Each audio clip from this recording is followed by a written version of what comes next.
My name's Rob. I'm an alcoholic. Hi, Rob. I've experienced with these steps with the help of God, a Big Book Step Study sponsor. I'm a member of the Big Book Step Study that meets on Sunday nights in Marlboro. I'm in the process of making my amends, and I try to practice 10, 11, and 12 on a daily basis. I want to thank Amy for asking me to come here and speak. I think I actually spoke here before on this step. There are a lot of familiar faces in this room that I know, and there are a lot of people that I really don't know. I'll let you in a little secret. I hate microphones. I'll just give you like a brief history. I lived in Salty my whole life. I picked up booze when I was 12 years old. What I've come to learn today is I didn't drink like other people. You know, I didn't know it then that once I took one, it triggered the allergy that I have to it. Abnormal reaction sets off the phenomenon of craving. Next you know, obsession, compulsion. Next you know, I'm stealing from everybody. By the time my first Alcoholics Anonymous meeting, I ended up in the old jail island in 1986. I was 17 years old, and I got indicted from there for a home invasion and ended up in Walpole when I was 18 years old. And my first Alcoholics Anonymous meeting, I was in MCI Norfolk, and I always refer to this because it kind of applies to my recovery today. If there's one thing I remember about being in that jail, and a commitment had come into that jail, and the guy says recovery is what you put into it is what you get out of it. And almost 30 years later, I still remember that statement. Took me almost 20 years to listen to it, though. They say the definition of insanity is doing the same thing over and over, expecting a different result, and that's what I would do. Every time I would leave a detox or every time I would leave a prison, I would have this thought that would come into my head that would tell me that I could do it different. Or I would convince myself that a very bad idea sounded like a pretty friggin' good one, you know? And what I know today is when I went out, I picked it up, I triggered the allergy to it. But this is a progressive disease. So, you know, I started to lose jobs. I'm the youngest of 5, and I have 2 brothers and 2 sisters. And at one point in my life, me, my brother, and my sister were in 3 different prisons. It was all because of alcohol and drugs. And my brother came into Alcoholics Anonymous before I did. And I can remember getting out one time and I had about 8 years parole. And I really only came to meetings more out of fear-based because I knew if I drank again, I was going to get in trouble and I was going to go back. And I really didn't want to go back. So what I would do is I would go to meetings, I would sit in the back, I wouldn't pay attention to anybody up here was saying. I was picking people apart in the room. I was either going outside smoking or I was looking at the prettiest girl in the room trying to talk to them. I know today I was only there to get my paper signed from my parole officer. You know, and eventually when I was off parole, of course I started drinking again and I got into drugs, and you know, that's another story for a different fellowship. But this disease started to progress. I had a lifetime job at one point. I worked at Gillette and Salty for about 8 years. I worked 6 at night till 6 in the morning. The little white Luba strips that go on the razors, I used to make those. And unfortunately, my disease progressed to a point where I started to steal cases of razors from that company in order to get money to support my habit. My first detox I ever went to was in about 1999 or 2000. I only went there, I know today, because the judge in South Boston Court was saying, we're going to put you in detox. And when I left that detox, of course, I went out, I drank, I got high, I got arrested, I went back to jail. The insanity of the things that I was doing in my life, between 1999 and 2005, I picked up 11 court cases.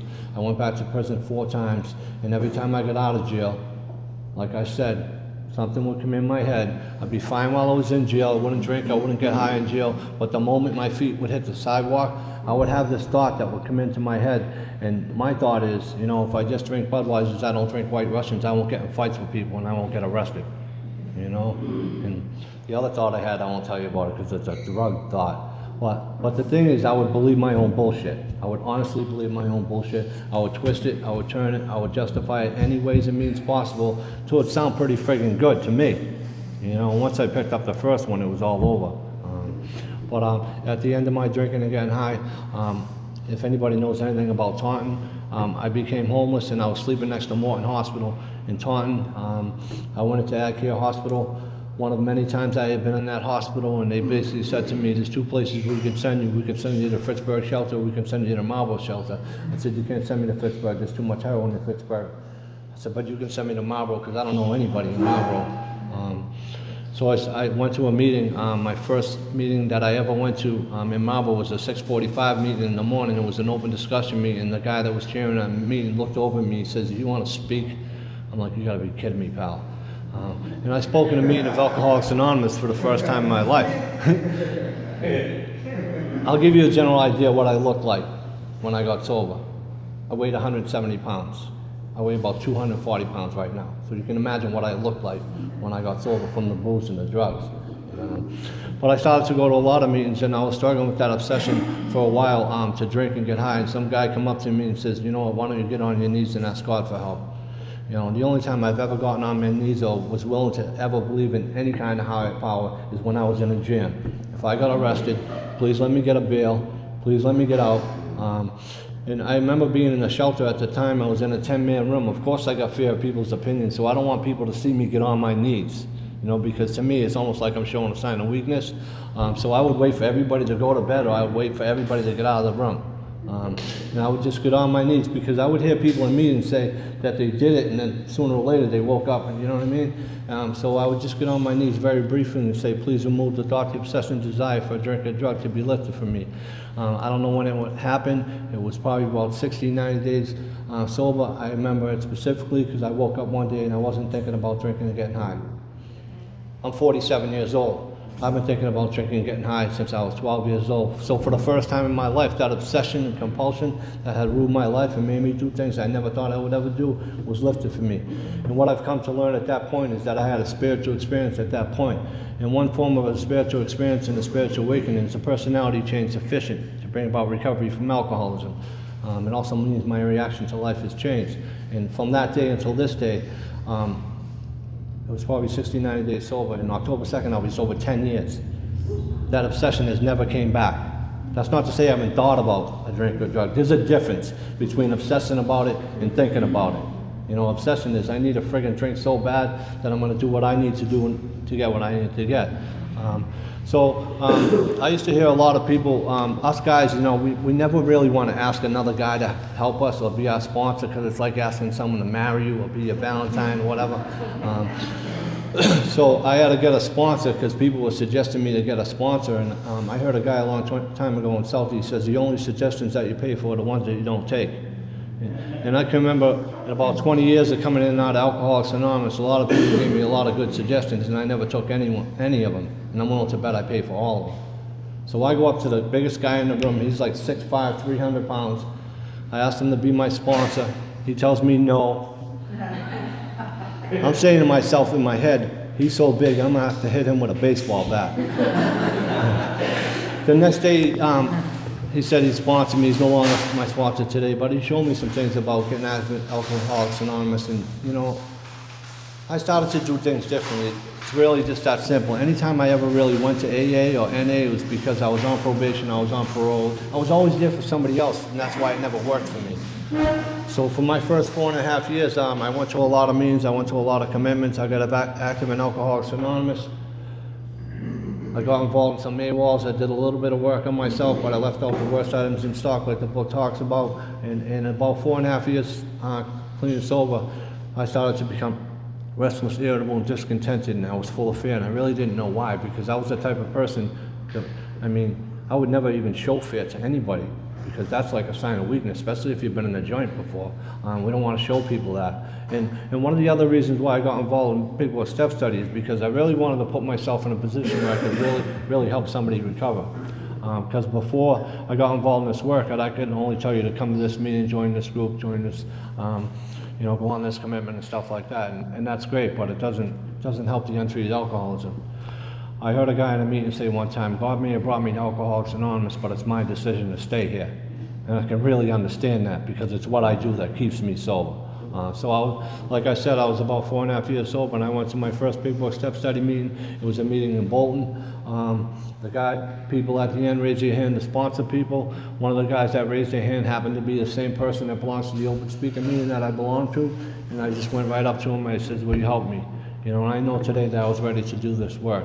If you put this work in front of me when I first got sober, I might not have been ready, because I was in collision with the world and everybody in it, including myself. So he started to read this book to me, like most of us do. But you get to the first part of step 2, which came to believe in a power greater than myself, and the second part is could be restored to sanity. And I always like the third is, first you want me to believe in God, and now you tell me I'm crazy. Really. what I know today is I had contempt prior to investigation when it came to any kind of God. You know, my belief originated, like I said, when I was getting on my knees in the shelter, and as a result of doing this work and getting rid of all the stuff that's been blocking me off from the God of my understanding, I can have a relationship with that God. So like I was telling you guys about the insanity in my life, you know, it really wasn't about doing the same things over and over. It was the lies that I was telling myself. I would convince myself that a really bad idea looked like a really friggin' good one, you know? And I always say that, well, normal people don't get high in courthouse bathrooms. I don't know about you. Normal people don't wait for their mother to go in the other room so they can steal her money. You know, normal people don't do armed robberies in order so they can drink and get high. Normal people don't do home invasions. There's got to be something wrong there, right?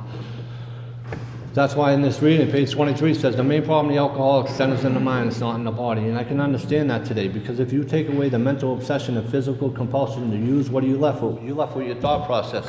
Put that right there. That's a can of beer or that's a bag of dope. What are you going to do before you pick it up? You're going to think about it, right? So what does that tell me? It says the main problem of the alcoholic centers in the mind, not in the body. In this reading, it talks about here and there, once in a while, alcoholics have had what are called vital spiritual experiences. It's a shift. Like I had said earlier, the personality change sufficient to bring about recovery from alcoholism. And that's what happened to me like early on. The could be restored to sanity part doesn't mean that God would restore us to sanity. The insanity really, if you really think about it, it comes in a lot of steps. If you get into step 10, it talks about we have ceased fighting anything or anyone, even alcohol, for by this time sanity will have been returned. And sanity is being defined as soundness of mind. And really, I think I heard a thing on Bill Wilson said, you know, it wasn't really about all the crazy things that we did while we were drinking. The insanity really is going back to alcohol and drugs, knowing full well what it did to your life. So if I was going to choose to go and pick up a drink or a drug, I ought to just go to the police station and the courthouse first. You can tell them to arrest me because I'm going to be there sooner or later anyways. Really, you know what I mean? Because every time I picked up, that's what happened to me. And really the solutions on page 25 is the solutions really to do this work. You know, there's really only one solution. That's a God of your understanding. It's really to do this work. So to help us recover from alcoholism, the seemingly hopeless condition of mind and body. This reading also talks about helping other people. Our very lives as ex-problem drinkers depend on a constant thought of others and how we may help their needs. And the difference today is I don't believe my own bullshit anymore. You know what I mean? With respect to maybe alcohol and drugs, I don't think that way anymore. There's no other way that I can explain it more than that, is that I don't think the way that I used to think. My first thought used to be, if someone said something to me, just to smash them. All right? And today I don't think like that. My first thought is not to run to alcohol, it's not to run to drugs. It's almost like just to go to God is what it is. Because without a higher power and accepting spiritual help, I'm basically screwed, put it that way. And that's why the reading before this, we agnostics, the main object of this book is to allow us to find a power greater than ourselves which will solve our problem. Could be alcohol, could be drugs, could be sex, cigarettes. Listen, I go to God with my cigarette problem. I haven't had a cigarette for 3.5 years, and I smoked for 30 years, and I quit smoking. You know, I go to God for my alcohol problem, my drug problem, my fear problem, all the problems that I have. I'm not a long-winded speaker. I'm pretty... Honestly, sometimes I get amazed at how much information I can actually remember. For all the drinking and drugging I've done, there are literally whole pages in this book that I don't even have to read that I could just tell you. And that's crazy to me. So the restoration of sanity, like I said, comes in a lot of steps, the soundness of mind, and so I'm kind of drawing a blank. So, I mean, if you're checking this out, this is Alcoholics Anonymous. This is, in my opinion, the most thorough way to do the 12 steps of recovery, the way they're laid out in this book with a Big Book Step Study sponsor. I'm also a firm believer that if you have something that works for you, that's fine. But if what you're doing is not working for you, you can come and try what's working for me and a lot of other people in this room. So I'm grateful to be here and be sober. Thank you. Thank you so much. Thank you.